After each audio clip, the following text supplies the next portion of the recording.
Hi everyone, and welcome to this week's Symax Fintech Market Insight. As usual, it's split into four parts. First one, we look back at what happened last week, just the highlights and why. Then we look forward to what's coming out this week, and then the macro outlook, followed finally by some chart analysis. So I hope you stay with us for all of it. As usual, we start with our disclaimer. So trading involves the potential risk of loss of capital. It's not suitable for everyone, although hopefully it is for you. When it comes to leverage, just be careful because you can lose substantially more than that initial investment. Everything we include in here is just purely for educational purposes. We're not trying to provide you with advice. We're just trying to help you prepare, understand the markets better.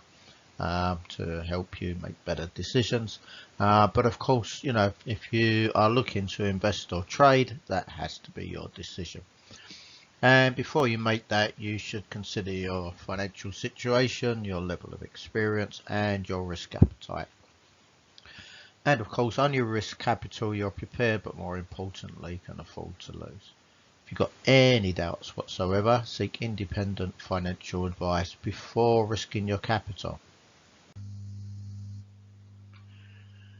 Okay, so when we look at the highlights of last week, oil prices crashed from the highs. They come off about $10 down to $82, and gold also dropped quite a lot, sort of around about 18.22, I think the low was. So stocks, they had a sort of a continued wild week up and down, but eventually they pretty much ended where they had started the week. There was a lot of central bankers speaking last week, and again, their views were so mixed. Some were saying that they don't feel that there's any need for for any more rate hikes, and then of course, sort of some of the data was reflecting that, and then on Friday that NFP number was so strong that again that could change sentiment, and that's the thing at the moment, is it's so sort of up in the air. Have they finished raising rates? Is there one, maybe even two more to come, depending on which country, because there's such a varied sort of economic situation as you go around the globe at the moment. So if we move on to the US, so PMI manufacturing just under 50, so 50 and above is growth, and that was higher. So that again, that's very positive for the US. Composite was 50.2 and services 50.1, which again are back in growth areas. So that's pretty good. ISM was higher. Manufacturing PMI 49, with prices paid lower than expected at 43.8. Services was 53.6. So the JOLTS moved up higher than expected to 9.6 million. ADP come in as a surprise though. It was much lower. It came in at 89,000, and I think that probably helped to catch traders out on Friday, because who would have sort of expected it to be such a massive beat, coming in at 336,000. Now the areas I like to look at, so average hourly earnings came in at 0.2 month on month, which is sort of in line pretty much. Weekly hours were unchanged at 34.4, as the unemployment rate was steady at 3.8%. So all in all, that's still quite positive for the US. They could still get away with their soft landing based on that data for sure. However, as we start to see some more inflation data coming out, that could determine whether it continues to be the case or not. As I say, central bankers are pretty mixed at the moment on their views going forward. In the EU, PMI manufacturing 43.4, composite 47.2, services 48.7. So of course, out of all of it, services is closest to getting back to 50, but overall still disappointing in the EU. The unemployment rate was unchanged at 6.4%. Now, inflation-wise, PPI came in at 0.6% month on month, which is 11.5% year on year. So, of course, that's still too high. Retail sales, they were down 1.2% month on month and down 2.1% year on year. And that overall was worse than expected, but you know, the European economy is struggling at the moment. Moving on to Germany, PMI manufacturing came in at 39.6%, composite 46.4%, services 50.3%. So services are still holding up, but you know, manufacturing, which obviously Germany relies on a lot for their exports, is struggling at the moment still. But their trade balance did come in a little bit higher at 16.6 billion. In the UK, house prices were unchanged on the month, and that's down 5.3% year on year. Shop price index 6.2% year on year. Again, you know, it's not the desired 2% that the central banks are looking for.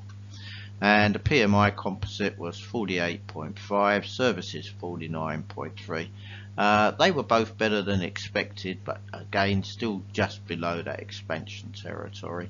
But construction came in lower at 45. And again, you know, you've got to expect that at the moment, just because with these high interest rates, people are reluctant to move, because if they move, they're potentially going to have to take a new mortgage out or borrow more at a much higher rate. And house prices were down 0.4% month on month, 4.7% year on year. Negative, that is. For Switzerland, retail sales came in down 1.8% year on year. CPI negative 0.1% month on month. They got 1.7% year on year. So Switzerland's doing really well, controlling that inflation at the moment. Australia, they left their rates unchanged at 4.1%. So PMI, the composite, came in at 51.5, services 51.8.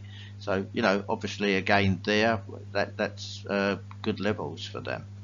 And in New Zealand, again, they left rates unchanged. Theirs are at 5.5%. Japan PMI manufacturing 48.5. In China, nothing really to come out of there.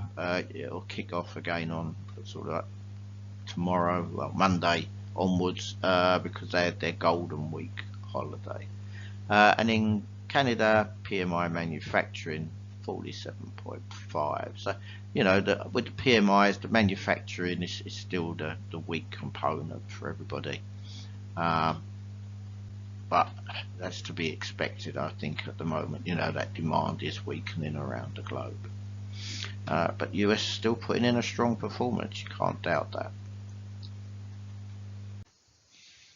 So just moving on to highlight what we do as a company. Obviously, the majority of you are probably familiar with that, but there's always some new people viewing these. So it's just to give you a little bit of an insight into Symax Fintech as a company. So apart from the YouTube, we provide daily newsletters, which include sort of global headlines, global news, and then as an option, there's fresh chart levels and pivot points each day. Then when it comes to sort of workshops, you know, if people are looking to get into trading, then our sort of introduction to trading is a great one. Trading for beginners, and then for others that are already trading but have got gaps in their knowledge or their trading skills, then we can help you with those as well. We do offer 1-week courses. They can make you feel competent and confident in just 1 week. Does it make you a trader? No, but does it give you the foundations on which to build your trading career? For sure. And you know, if you've got that inner trader, I will find it. And of course, now you have the option of going for one of our new course, which actually includes a free trading challenge attempt as well. And then if you're really serious about making trading your career, then our comprehensive accredited masterclass is the one for you. It's designed to provide you with all the knowledge and trading tools required to navigate any market conditions, and also any asset class. And the next one of those starts on the 19th of June. So you've got a week to register if you're interested. Then trader mentoring, some people don't want to go through courses, but they do need help still, and I can certainly do that. Consulting, we consult to companies around hedging, FX and commodity exposure. And then of course we provide a mass of educational content that can be to individuals, exchanges, to brokers. And as I just mentioned, if you're looking for that funded account, maybe you're a bit sort of undercapitalized, or possibly you just don't want to use your capital, then there's the opportunity to go through the challenge and hopefully qualify for a funded account through one of our partners, Nordic Funder. If you'd like to contact us, it's info@symaxfintech.com. Any questions you'd like to aim directly at me, it's chris.tubby at Symax Fintech. Sorry, go back to that one, Chris Tubby at symax-int.com. Just get so used to the fintech part. And of course, look forward to seeing you in the second part.